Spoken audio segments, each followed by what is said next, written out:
All right, so I had to do something today that did not involve women.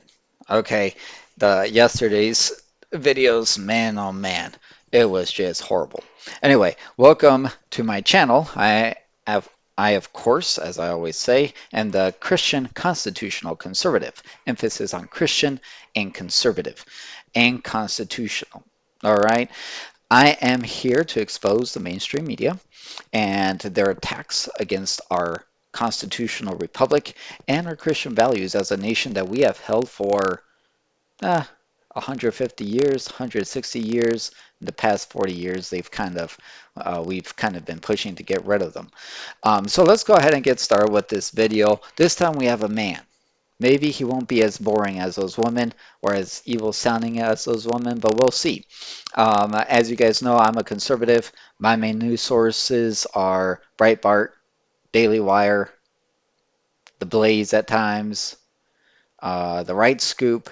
So I never sit down and watch clips from MSNBC or CNN. Normally, if I do see a clip, it has to do with the article within Breitbart or whatnot. So I'm just trying to look into this, see these videos, react to them, and tell you and kind of debate here, virtual debate, even though I'm not actually speaking with this man, but kind of pointing out his errors. So here, right here, emblazoned democracy in danger, but as we saw yesterday, these Democrats don't like democracy when it's inconvenient. When it's convenient for them, they like it. But when it's inconvenient, like a state deciding what they're going to do with abortion or transgenderism, and it's the people who who elect their legislatures, then these clowns don't like it. Okay, so we got that down. Let's play this. As you know, we do not typically air Donald Trump's speeches live, and on this show we are judicious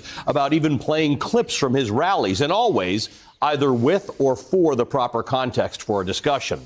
Proper context, yes. Needs to be MSNBC approved. That's because Donald Trump lies so frequently, and we all learned on January Says the people who do fake news. 6th that those lies can fuel very real violence. We've also learned that the sting from the poison of Trump's lies. Violence. You know, I'm on Twitter. Go ahead and go to @JosephRardin, capital J, capital R, my last name, Rardin, and you will see, so it's my first name, my last name, and you'll see that I have posted in the past under reaction,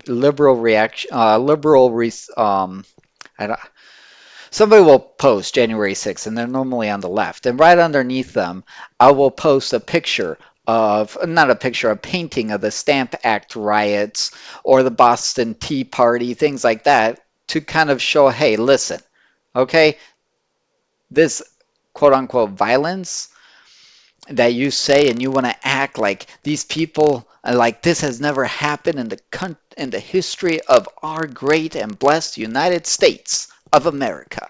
Well, you know what? In order for us to have this great United States of America, it took some people to riot, not destroying privately owned businesses, but going to the cause, the root cause of their issue, whether it be governor mansions of the different colonies, whether it be the public buildings. In the case of the Boston Massacre, where were they protesting? Outside the barracks of, or either the common house or the barracks, whatever it was. It was public, all right, funded by Great Britain. Okay, so they took their anger out, not on private businesses, but on the government or governments. Gets duller the more frequently you're exposed to it. But as journalists, we also have a duty to bear witness when our nation is in peril. These people are not journalists. He just started his monologue clearly showing his bias. That's not journalism. That's a talk show. This is a talk show. Shine a light on the dark path that Donald Trump and his allies and enablers lead us down. And that is the moment at which we find ourselves this morning. I'll admit to being a little surprised late last night that anything Donald Trump can say can surprise me anymore, but this is some nasty stuff. Last night's speech was dangerous for the truths that Donald Trump told, as it was for the lies. All right, so I haven't heard it, so we'll see what lies they're talking about. And there were lies, to be sure, but the truth is that we are dangerously close to Donald Trump rising to power again and finishing what he started when he tried to overturn the results of the last presidential election.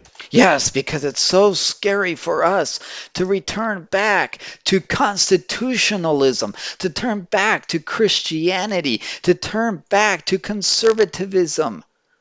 When I say conservatism, I mean within the bounds of the Constitution. All right? I'm not here for dictators or a king or anything else like that. And take over the government in contravention of the will of the American people. He didn't try to take over the government by any way except legally through the courts. All right? Every president is able to do that. And if you're talking about January 6th, by trying to overthrow, man, that was the lamest overthrow of a government in the history of histories. People. And if you listen closely to his 99-minute speech from last night, he was basically openly plotting how he's going to weaponize the government by cleaning house and firing anyone that his administration considers an enemy or insufficiently loyal to Trump's self-serving agenda. Yes, because guess what? Right now, the government, all the institutions, FBI, CIA, IRS, you name it, they are all right now in league with the Biden administration because they want to all run the country the same way that Democrats want to run the country. So it's a threat to the government when somebody says, I'm going to dismantle this government. Rhetoric like that was used right before the American War for Independence. Let's just remind ourselves about that. But never forget, our enemies want to stop us because we are the only ones, and that's all of you and me, all working together, who can stop them. We're the only ones that can stop them. They want to take away my freedom because I will never let them take away your freedom. It's very simple. They want to silence me because I will never let them silence you. And in the end, they're not after me. They're after you, and I just happen to be standing in their way. That's true. We are failing. So how is that wrong? How is that against Americanism? If you're having people who are being silenced and shut down and taking their free speech away, like on Facebook or on YouTube, here, how? How is that? How is trying to protect people from that anti-American? If you oppose what he said, then maybe the issue is you. Maybe you're the fifth column. MSNBC. Maybe you're the Joseph Goebbels talking points. Nation. We are a nation. And here's the difference. Both sides use the enemy's rhetoric. But when Donald Trump talks about enemies, he is talking about FBI, CIA, IRS. He's talking about the government, something that George Washington and Thomas Jefferson, and John Adams and Sam Adams would have been talking against. I kind of lost my train of thought there. But as opposed to protecting government institutions. But when Joe Biden talks about enemies, he talks about the people who don't have power against the FBI and the CIA and the IRS. He speaks about the MAGA Republicans who are enemies.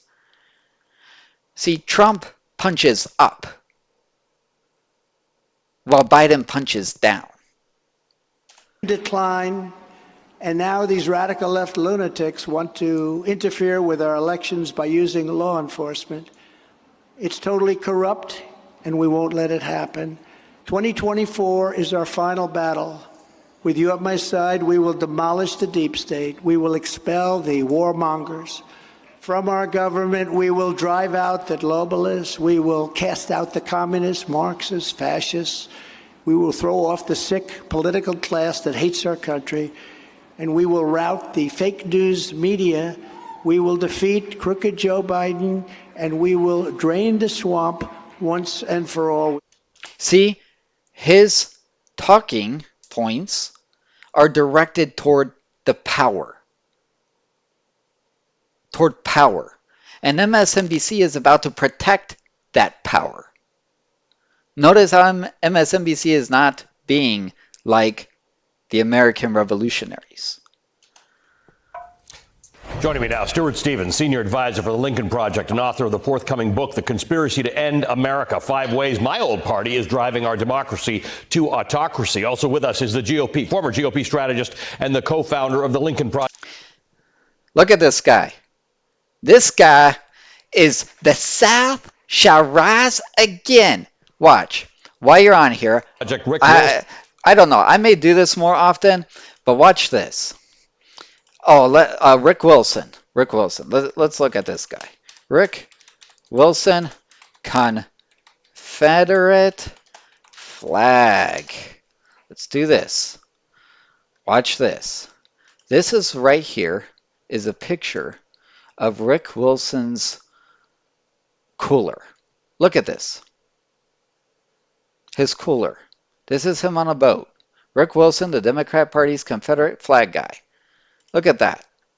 Look at this. And MSNBC has the South shall rise again. Confederate flag waving. Rick Wilson on here to talk about how the government should be protected from the people. This guy, Confederate flag waving. See, the Democrats are still the same Confederate flag wavers. Wilson, he's also the host of the Enemies List podcast. The Enemies List sounds like it's going to get a whole lot longer after that speech last night. And the author of the book, Running Against the Devil, a plot to save America from Trump and Democrats from themselves. Good morning to both of you. Rick, I saw you shaking your head. And that says something because you two, unlike a lot of people in my audience, you two do have to listen to this stuff because of the work that you've done in parsing it and making people hear it. So look at this guy is friends with Confederate flag waver, South shall rise again guy. Okay, remember that. Both of these dudes. I am also surprised that you'd be shaking your head because this got really dark. I didn't think Trump could get darker and could start. It got really dark. He's attacking the government who's going after the people. Talking more like an autocrat or a dictator, but he seems to study the... What? No. Dictators use the government to bring control. That's what dictators do. They use the government. They use the institutions. Hitler used the institutions. He used the government that was already in place to come to power. So did Lenin. Criticism of him and then double down. You know, this is a classic piece of, chasing the authoritarian dragon. He knows the audience wants more and more and more. He understands that the Republican Party as it exists today has increasingly not only become tolerant of authoritarianism, but they desire it. There's a reason why Donald Trump and Ron DeSantis are the two most popular Republican candidates by an order of magnitude practically at this point. It's because both of them are telling the audience, I will be the strong man. I will be the dictator. I will be the one who punishes your enemies. I'm here to bring you through the apocalyptic battle. When was the last dictator that punished the central government? Tell me. I want to know. When? Because dictators use the central government to gain power. So that we can crush our opponents before us and eliminate their ability to ever put an idea or a contest or a political candidate against you in your life. It's a really dark path.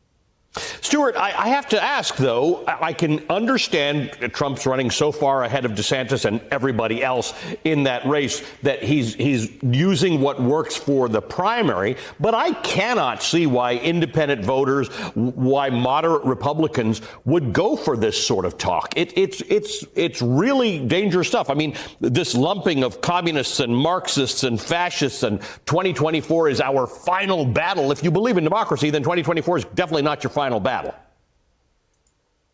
Yeah, look, I think we're going to have a close election. We've learned, I mean, the Democrats with the Electoral College, they have to win by at least 4 points.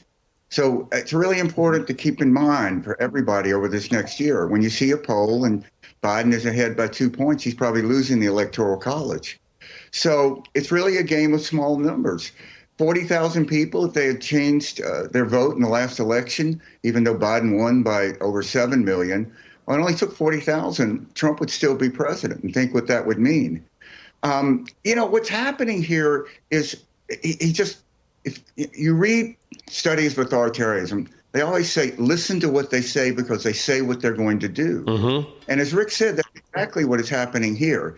And Yeah, so just so you know, all right, if you go and look back at the American Revolution, you'll see that Sam Adams and John Adams and George Washington and Thomas Jefferson all were trying to be dictators. Just understand that. That's what they were trying to do. He's not running for the Constitution. He's not running for rule of law. He has become what you're supposed to support. The rule of law is stopping the FBI, the CIA, the IRS from going against Americans for their political ideologies. That is bringing the rule of law. It's a classic strongman thing. And that the world is in such chaos. America's this terrible place. Only I can save you, which is what he said when he ran for president in his inaugural address. The reason why this guy doesn't feel like this place is a terrible place at the moment is because he's rich. I'm gonna go woke. He's a white privileged male. When he fills his gas tank, it doesn't hurt him. When he eats out, it doesn't hurt him. During inflation like it is, he can eat at the fanciest restaurants in town. Can you? And it is extraordinarily dangerous. And these people can win. And we must wrap our heads around that. So again, I ask you guys, Rick, what does one do about it? Because what you did through the last election cycle and the cycle before that was to underscore some of these things, to sort of take the best of the hit parade of what Donald Trump does, and sometimes to make the point, you'd put sort of dark music and special effects into some of those ads. This guy watches a Confederate supporters ads. Okay, write that down. I mean, there's nothing your dark music and special effects can do now. He's saying all those things that you were warning people he actually meant. So when Stuart says, listen to what he actually says, if you listen to what he actually says, I mean, he had everything last night. He talked about families. He talked about leftist universities and Marxist assaults on American heritage and Western civilization itself, which tends to have sort of shades of nationalism. He spoke about social media. Nothing wrong with nationalism. Being a Christian constitutional conservative, don't be mad, don't be angry about the term nationalism. Every president of the United States, except for maybe Obama and Biden, all right? But every president of the United States has been a nationalist. They have done whatever they could to try to help their country. Now, maybe these people aren't because all they want is power and bring down their country. But every president in U.S. history has been a nationalist. And trans bills and anti-vax conspiracy. I mean, what do you now do? Who's left to convince, and what do we have to do to convince them that this is danger? Well, the good news is he's actually expanded the number of what we call soft Republicans who are addressable, who Joe Biden could persuade. That number has gotten larger while the core... If you're a Republican who will vote for Joe Biden, you were never a Republican. Core of the Republican Party has gotten much crazier, much more intense. So he can still win with just that crazy core, but there are more Republicans and conservative independents who can be moved away from Trump now than there were in 2020. That's the good news. The bad news is that Democrats need to rally around Joe Biden right now. You need to have zero daylight between any Democratic official, elected person, donor. They need to be 100% behind Joe Biden. Stop complaining. Stop pretending you're going to get somebody different or better or more fun or younger. Joe Biden's going to be your nominee. Get behind him now because the battle is already on. Donald Trump is going to win this nomination. And we need to be ready for that. Look, it is a long fight ahead. I'm not going to sugarcoat it for anybody. People who don't think this election is going to be a bloodbath are mistaken. Stuart? Yeah, this is also why the danger of a third party that no labels is supporting is so incredibly dangerous. Because there are this group of people out there that if they voted, or a lot of them voted for Trump in 2016, Biden helped, Lincoln Project and others helped, came back to him in 2020. But if you give them an off-ramp to vote for any other alternative, they will, a certain percentage, and it can be deciding percentage, will vote for that person. And that will elect Donald Trump. So, this has to be taken with great seriousness. It's what we wake up every day in the Lincoln Project and do. And, one of the challenges here is the language to talk about this, because it sounds so alarmist. But it's like a pandemic. Whatever you say at the beginning will sound alarmist, but at the end is going to prove inadequate. Yep. And that is this moment. Okay, so this guy is saying that the alarmism of the COVID now wasn't that bad. Now that we're here, now we know that it's not that bad. And the MSNBC guy was saying that, or was it Rick Wilson, one of those two, was saying, oh yes, this talk about fear about the COVID, man, these people. Oh man, they contradict each other. This is who we are. Yes, a bunch of liars, a bunch of people who protect the deep state, a bunch of people who love that the government is going against their political enemies. And that includes regular, everyday citizens. That's who they are. And see, Trump, he doesn't go against the Democrat voters. He doesn't go against the liberal voters. He's talking about the government. All right? He punches up. MSNBC, the Democrats, they punch down against the people. Anyway, that's all I have for today in the Christian Conservative Constitutionalist. We'll see you in the next video. Like, share, subscribe, comment down below. I love to hear your comments. And if you're a liberal, please comment. We can hash it out. Debate. I love debate. I would love to watch you guys debate. We'll see you guys in the next video. Again, share, like, subscribe, comment. Adios.